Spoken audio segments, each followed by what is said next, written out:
Hello and welcome to V&I Nation. My name is Alex and today's another edition of Scattered Thoughts.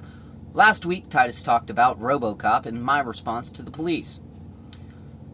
And in RoboCop, there's this dystopian society where police are drowning in crime, apparently, but their efforts aren't really doing much to help stop the crime either. And so today, I'm going to be talking about how we can change as a society, in my opinion, for success. So, to start, I'm going to talk about this anime. And I know that a lot of you guys are going to want to turn this off right now and go to your next video, do whatever you want to do. But, hear me out.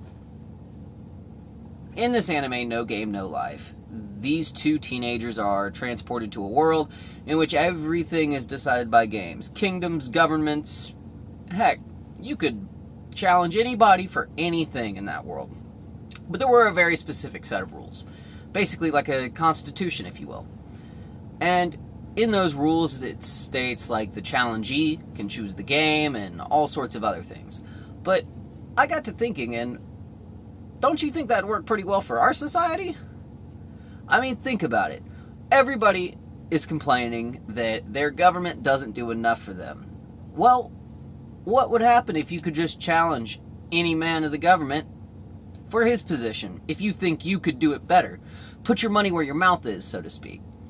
And if we were to maintain democracy as well, the people who vote for you are voting on your ability to make decisions. Imagine how easy it would be to pass a bill in the House. You would just challenge the person to a game and then go forth from there, and you could actually see results potentially a lot faster depending on the game. And I mean, if you failed, now you've let down your entire segment, your entire local populace that you're representing as a government official. And you know, if you keep losing, you're not going to be able to stay in power very long, because you can't look out for your own self-interest at that point. You have to look out for the self-interest of those who were put over you.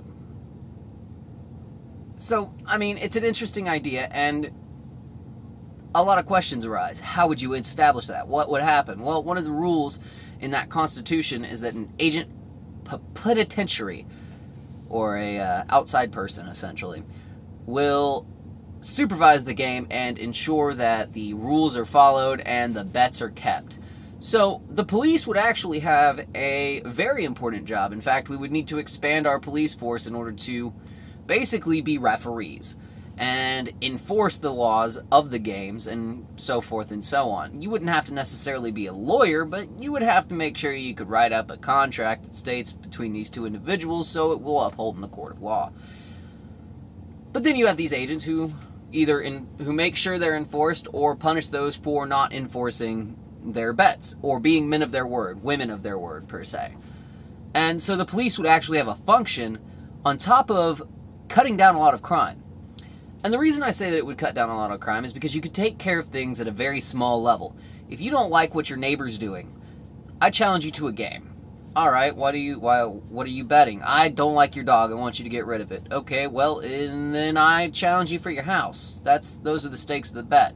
And then if he loses, you get a house and keep your dog, or you lose your dog. But you have to uphold those rules, and that's where the police would come in, because we know everybody isn't entirely honest all the time. So, with that being said, what do you think? You think this idea could work? Are there any tweaks you would make to it? Or do you have a different idea entirely? Comment down below and let me know. I'm more than happy to reach out and talk to every one of you on your ideas as well. This has been a new edition of Scattered Thoughts on V&I Nation. Thank you, and goodbye.